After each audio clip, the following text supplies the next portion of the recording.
Race scales cost a fortune.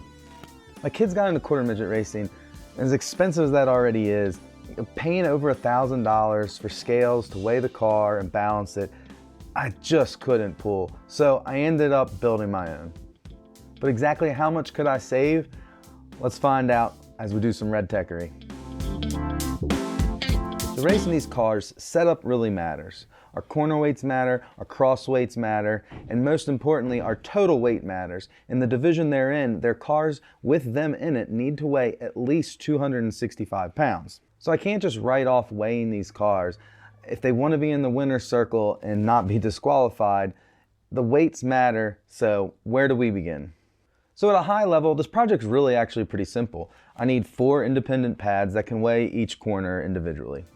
So I'll attach 4 load cells to each pad, and each sensor feeds its tension data to an amplifier, which calculates the total weight of the 4 cells and sends it to my microcontroller, where I can ingest it, format it, calculate percentages and totals, and whatever else I want to do, and display it both to a small little screen and to a web browser that I can view from my phone. So I started by cutting scale pads from leftover subfloor. I cut each pad in 11.5-inch squares. Since this was leftover material, it cost me nothing. Those 4 load cells were wired to 4 HX711 amplifiers that came with the load cells. I got 16 load cells with the 4 amplifiers for a total of about $20 on Amazon. And then to mount them onto the pads, I used a design from Patrick3345 on Thingiverse.com and printed them on my 3D printer. Each mount cost me 12 cents of PLA. So for 16 of those plus, 15, 20 cents of electricity, it was about $2. So after I get them wired up to their amps, I need to solder on a 4-pin connector and make some long wire runs to reach from each pad to the microcontroller. So for that, it cost me like $4 for the connectors. I paid $10 for 20 pairs and I used 8. And then about $4 worth of wire.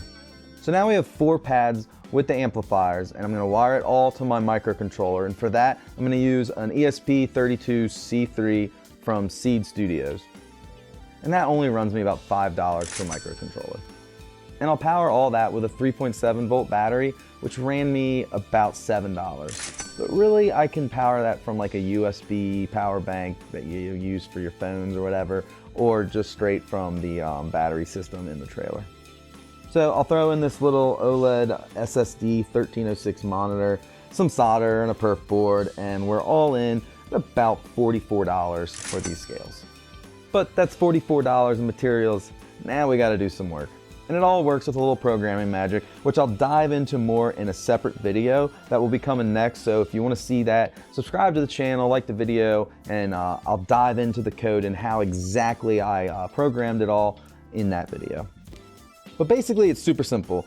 The microcontroller, it samples the data from the load cells, calculates the weight for each corner, it adds it up for a total weight, and it calculates our cross weight, which is a real key data point for understanding the handling of the car. And then it just displays it all to the little screen. But after all that, I decided I wanted a little more convenience while still keeping it pretty simple. So I decided to output all of that display into a browser. And so from there, I can view it on a computer, I can view it on my phone by connecting to the microcontroller, but I don't need to design a whole app, I don't need to download an app, I just need a web browser. Plus with this setup, I can later connect it to a much larger data logging software and analytics tool that I'm designing, which I'll have more info about that here in a little bit as I start to polish it just a little bit more, but it's not quite ready for everybody to see. So as you can see, the view is relatively the same. It updates in real time, just like the little screen, with only a slight delay, which that is the time it takes for the processor to read multiple samples from the scales, which averages out for a more consistent and accurate weight reading. So then I calibrated the scales based on the factory weight of my phone, and while these aren't cat caliber scales, the accuracy did impress me. When my son hopped in the car and we put it on the scales, it came in at 268. A couple months ago when the season ended, we were weighing around 265 to 267. Given the fact that he's 7 and growing, these scales are definitely very accurate, as that is exactly about what I thought I would see. And each time we weighed the car, it weighed the same, within probably a couple tenths of a pound, so the consistency was awesome. So while these aren't the end-all be-all of scales, they did prove to be an incredible DIY substitute for something that I just simply could not justify spending the money on. And it gives me exactly what I need, which really is a huge win. Now, they do have their drawbacks.